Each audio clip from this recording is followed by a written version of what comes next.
اعوذ باللہ من الشیطان اللعین الرجیم بسم اللہ الرحمن الرحیم الحمد للہ رب العالمین الصلاة والسلام علی رسول اللہ وآلہ وآل اللہ واللعنۃ الدائمۃ علی اعدائہم واعداء اللہ الی یوم لقاء اللہ اما بعد قال رسول اللہ صلی اللہ علیہ وآلہ من مات ولم یعرف امام زمانہ مات میتۃ جاہلیہ صدق رسول الکریم۔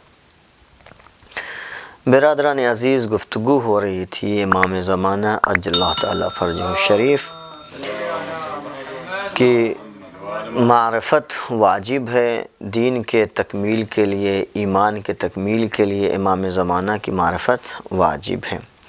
اس عنوان سے گفتگو ہوئی، گفتگو پہنچی کہ امام کی غیبت کی دو قسمیں ہیں، ایک غیبت صغریٰ ہے، ایک غیبت کبریٰ ہے۔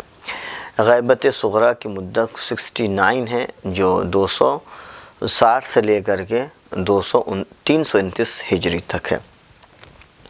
اس کے بعد غیبت کبریٰ کی گفتگو ہوئی تو غیبت کبریٰ 329 ہجری سے لے کر الی یومنا ھذا یعنی آج تک امام زمانہ پردہ غیب میں ہے۔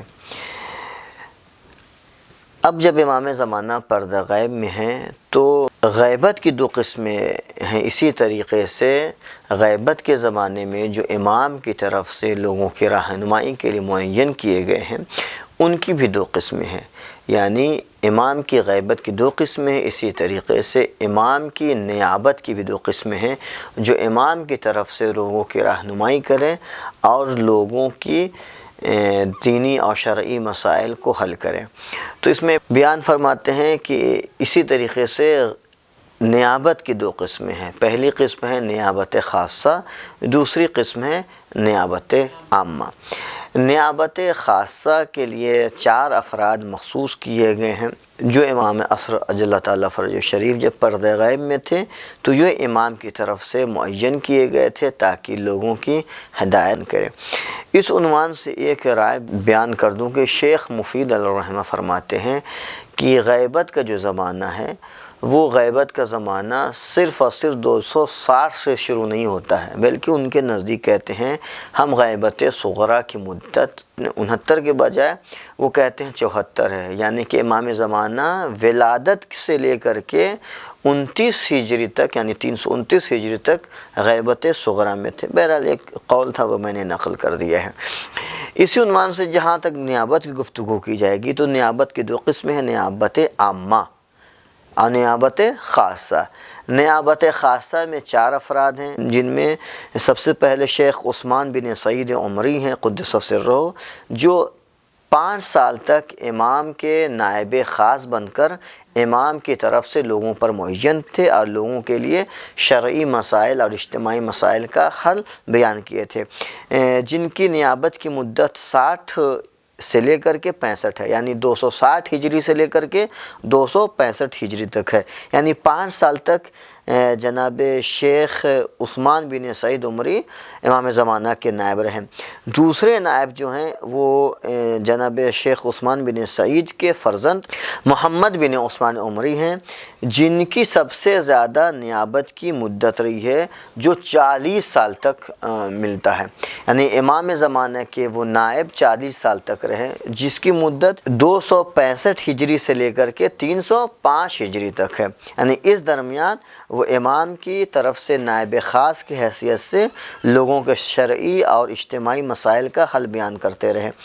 یہ جناب عثمان بن سعید کے فرزند تھے محمد بن عثمان، جن کی سب سے زیادہ نیابت کی مدت کیا ہے؟ 40 سال تک۔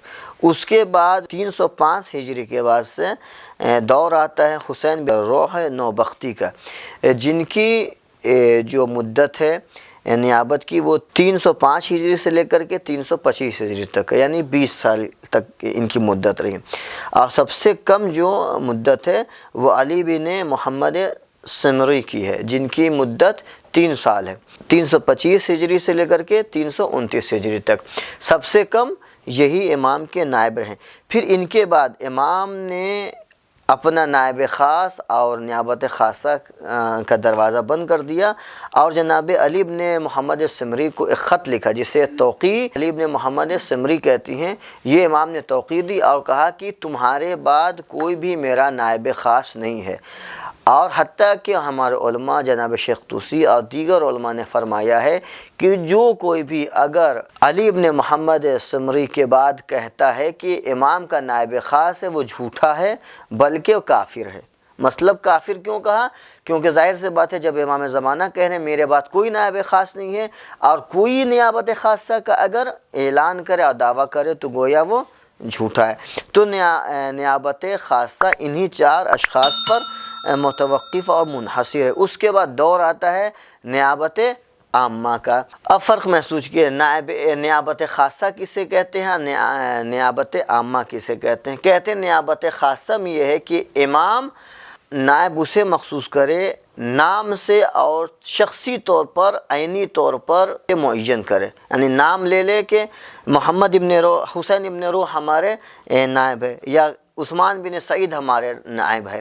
امام حسن عسکری نے بھی یہی کیا، اور حتیٰ کہ امام زمانہ کے علاوہ دیگر ائمہ نے بھی اپنے نائب معین کیے ہیں اور الگ الگ مکان اور الگ الگ شہروں میں بھیجے ہیں۔ نام کے ذریعے سے امام کسی کو معین کرے تو اسے کہتے ہیں نیابت خاصہ، لیکن امام یہاں اگر امام کسی کو نام کے ذریعے سے نہیں، صرف اور صرف صفات کے ذریعے سے کسی کو معین کرے تو اسے کہتے ہیں نیابت عامہ۔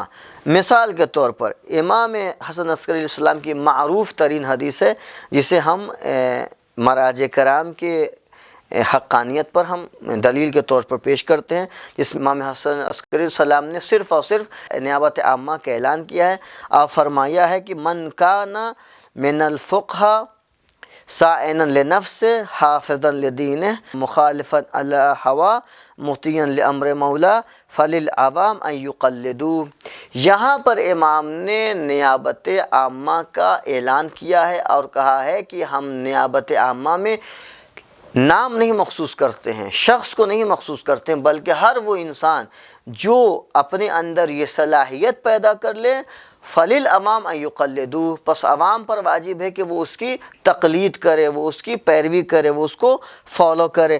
وہ 4 صفات کیا ہیں؟ تو فرماتے ہیں سائنا لنفسہ، سب سے پہلے جو امام کے نائب ہونے کا دعویٰ کرتا ہے صفتی عنوان سے، اس کے لیے ضروری ہے کہ سائنا لنفسہ اپنے نفس کی وہ حفاظت کرے، اپنے نفس کو وہ پاک صاف بنائے۔ سائنا لنفسہ ان النجاسات، ان المحرمات، ان کل الخبائث، اسے کہتے ہیں سائنا لنفسہ۔ حافظا لدین، یعنی وہ دین کے محافظ ہو، وہ دین کی حفاظت کرنے والا، وہ دین کی محافظت کا ذمہ داری اپنے کاندھوں پر لے۔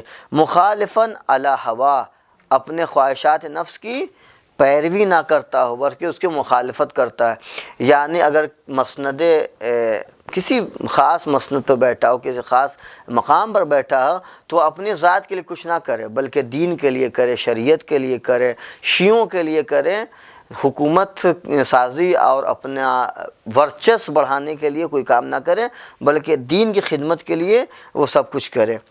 اس کے بعد کہتے ہیں مطیعا لامر مولا، یعنی اپنے رب، اپنے خدا وحدہ لا شریک کے امر کو وہ بجا لائے اور اس کا مکمل طریقے سے اپنے اوپر، سب سے پہلے اپنے اوپر نفاذ کرے۔ فللعوام ان یقلدوا، پس عوام پر واجب ہے کہ اس کی تقلید کرے۔ اب میں آخری گفتگو کر رہا ہوں، کیسے پتہ چلے؟ مثلا بعض نیابت خاصہ میں تو بات واضح ہے کہ امام نے کہا فلاں فلاں آدمی میرے طرف سے نائب ہے، اسے ہم نے مان لیا، مگر نیابت عامہ میں کیسے پتہ چلے گی کون امام کا نائب ہے؟ اس زمانے میں مراجع کرام کو ہم کیا کہتے ہیں؟ نائب امام ہیں۔ آیا امام زمانہ کی یہ جو آج کل کے مراجع کرام ہیں، یہ امام زمانہ کے وہ نائب ہیں یا نہیں ہیں؟ تو سب سے پہلے ہم ان کو ان حدیث پر دیکھیں گے، آیا وہ اس حدیث کے مصداق ہیں کہ نہیں، آیا وہ سائنا لنفسہ ہیں کہ نہیں، حافظا لدین ہے کہ نہیں، مخالفا علی ہے کہ نہیں، مطیعا لامر مولا ہے کہ نہیں۔ اگر ان کے اندر یہ سارے صفات پائے جا رہے ہیں تو ہم اس کے نائب امام ماننے میں ہمیں کوئی دشواری نہیں ہے۔ دشواریاں، تو یہ چیز کون طے کرے گا کہ آیا وہ ان صفات کے مالک ہے کہ نہیں؟